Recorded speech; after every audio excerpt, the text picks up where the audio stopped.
በስህተት ወደ አካውንት የገባልኝን 3.5 ሚሊዮን ብር ለባለቤቱ መልሻለሁ ሲል አቶ በህጉ ተናገረ። በመጪው የትንሳኤ በዓል ላይ ከሚከናወኑ ህገወጥ እርዶች ማህበረሰቡ መጠንቀቅ እንዳለበት ተገለጸ።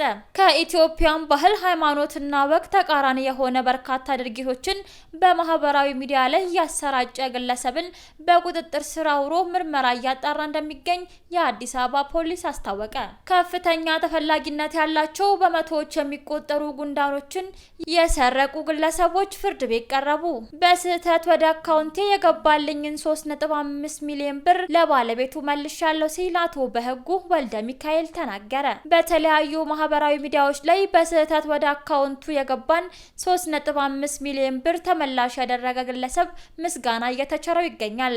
በስህተት የገባላቸውን 3.5 ሚሊዮን ብር የመለሱት አቶ በህጉ ምን አሉ? ከባንክ ወደ ባንክ በሚደረግ የገንዘብ ዝውውር ሂደት በተፈጠረ ስህተት ከሌላ ግለሰብ ወደ አካውንቴ የገባን 3.5 ሚሊዮን ብር ለባለቤቱ ተመላሽ አድርጋለሁ። እኔም የስራ ሰው ነኝ። እንደዚህ አይነት ስህተት ሊያጋጥመኝ ይችላል። ስለዚህ ገንዘቡ የኔ ስላልሆነና ለባለቤቱ መመለስ ስላለብኝ ሳላቅማማ መልሻለሁ ሲሉ ጉዳዩን አስረድተዋል።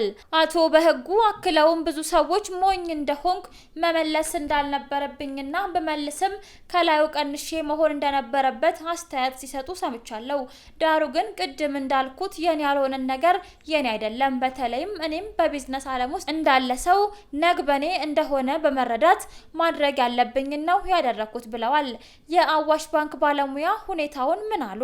የአዋሽ ባንክ ፊንፊኔ ቅርንጫፍ ኦፕሬሽናል ማናጀር አቶ ፉፉ አሰፋ ስለ ጉዳዩ ሲያስረዱ ከባንክ ወደ ባንክ በሚደረግ የገንዘብ ዝውውር አቶ ቦንሳ ታደሰ የተባሉ የባንካችን ደንበኛ ከአንዱ ባንክ አካውንት ወደ ሌላ ባንክ አካውንት በአካል ተገኝተው በማኑዋል ጽፈው ሂሳብ ሲያስተላልፉ አንድ ቁጥር ተሳስተው ጽፈው በመስጠታቸው 3.5 ሚሊዮን ብር ወደ አቶ በህጉ አካውንት ተላልፏል።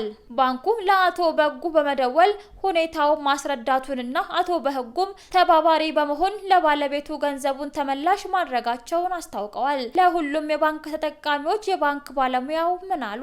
ከባንክ ወደ ባንክ በሚደረግ ገንዘብ ዝውውር ሂደት ይህ አይነቱ አጋጣሚ የመፈጠር እድሉ ሰፊ ነው።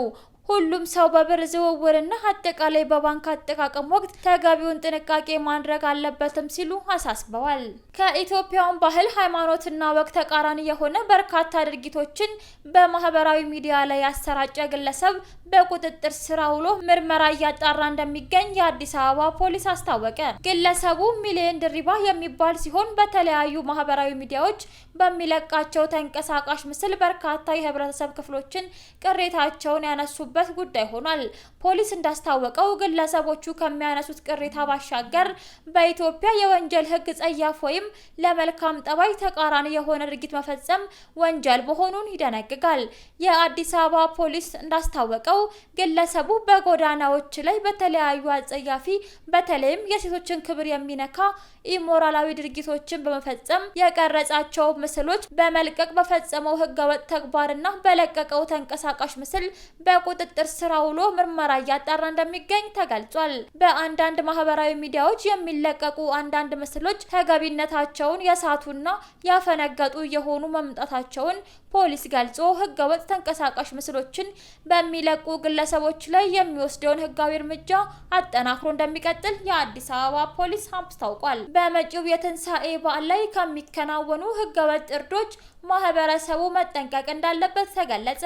ለበዓሉ ከ6500 በላይ የእንስሳት እርድ እንደሚከናወን ተገልጿል።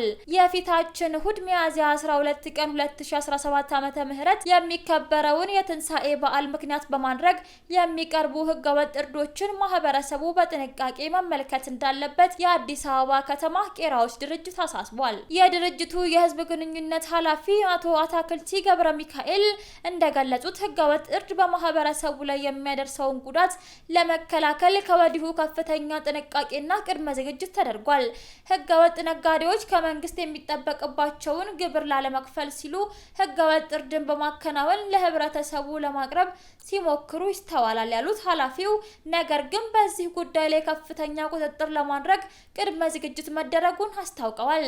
ይህ ደግሞ አንድ ተቋም ብቻውን በመስራት ሙሉ በሙሉ ማስቀረት አስቸጋሪ ስለሚሆን የህብረተሰቡ ጥቆማ ከፍተኛ አስተዋጽኦ እንዳለው አሳስበዋል። ህገወጥ እርድ በአንድ ሀገር ላይ የሚያሳድረው አሉታዊ ተጽዕኖ ቀላል እንዳልሆነ ያነሱት የህዝብ ግንኙነት ኃላፊው በተለየ መልኩ በጤናና በኢኮኖሚ ላይ ጉዳቱ ከፍ ያለ ስለሆነም ከሁሉም ባለድርሻ አካላት ትብብር ይጠይቃል ሲሉ ገልጸዋል። አክለውም ለመጪው የትንሳኤ በዓል ከ6500 በላይ እንስሳት ለእርድ ይቀርባሉ ተብሎ እንደሚጠበቅ ተናግረዋል። በዚህም መሰረት በዋናውና በአቃቂ ቅርንጫፍ የቄራዎች ድርጅት ከ4000 በላይ የዳልጋ ከብትና ከ2500 በላይ በግና ፍየል ለበዓሉ ፍጆታ ለእርድ ይቀርባል ተብሎ ይጠበቃል ብለዋል። ድርጅቱ አንዱን በሬ ከ1470 ብር እንዲሁም አንዱን በግና ፍየል በ130 ብር እንደሚያርድ የተናገሩም ሲሆን ለበዓሉ ከ1000 በላይ ከሚሆኑት የተቋሙ መደበኛ ሰራተኞች በተጨማሪም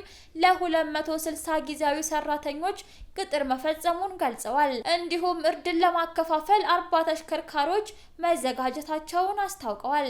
በዚህም መሰረት ማህበረሰቡ በቄራዎች ድርጅት በኩል ብቻ እርድ ማካሄድ እንዳለበት ከወዲሁ ግንዛቤ መውሰድ አለበት ሲሉ የድርጅቱ የህዝብ ግንኙነት ኃላፊ አቶ አታክልቲ ገብረ ሚካኤል አሳስበዋል። በኬንያ ከፍተኛ ተፈላጊነት ያላቸውና በመቶዎች የሚቆጠሩ ጉንዳኖችን የሰረቁ 4 ግለሰቦች ፍርድ ቤት ቀረቡ። ከፍተኛ ተፈላጊነት ያላቸውን እነዚህን ጉንዳኖች ሰርቀው ለማጓጓዝ ሲሞክሩ የተያዙት 4 ግለሰቦች ፍርድ ቤት ቀርበው ጥፋተኛ መሆናቸውን አምነዋል።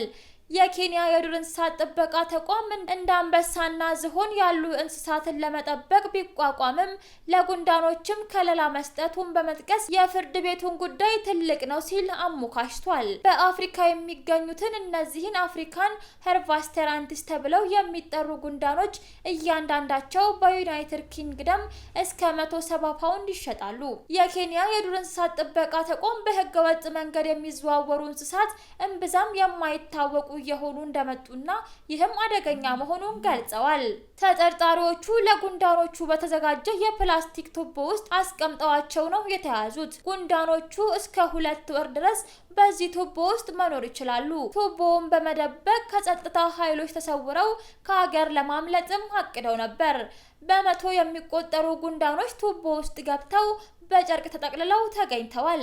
የኬንያ የዱር እንስሳት ጥበቃ ተቋም ቃል አቀባይ ፖል ኡዶቶ ትክክለኛው የጉንዳኖች ቁጥር ገና አልታወቀም ብለዋል። ከ4ቱ ተጠርጣሪዎች 2ቱ የቤልጂየም፣ አንደኛው የቪየትናምና ሌላኛው የኬንያ ዜግነት አላቸው።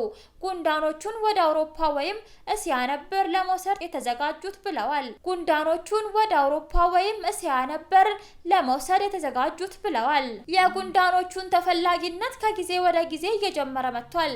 ጉንዳኖቹ መኖሪያቸውን ሲያዘጋጁ ለማየት በሚል የሚገዟቸው ሰዎች እየተበረታቱ ነው። የጉንዳኖቹ ተፈላጊነት ከጊዜ ወደ ጊዜ እየጨመረ መጥቷል። ጉንዳኖቹ መኖሪያቸውን ሲያዘጋጁ ለማለት በሚል የሚገዟቸው ሰዎች እየተበራቱ ነው። በጣም ትልቅ መጠን ያላቸው ጉንዳኖች የበለጠ ተፈላጊነት እንዳላቸውም ተገልጿል። በኬንያ እነዚህ ጉንዳኖች በዓለም አቀፍ የብዙሃን ሕይወት ጥበቃ ሕግ ከለላ ይሰጣቸዋል።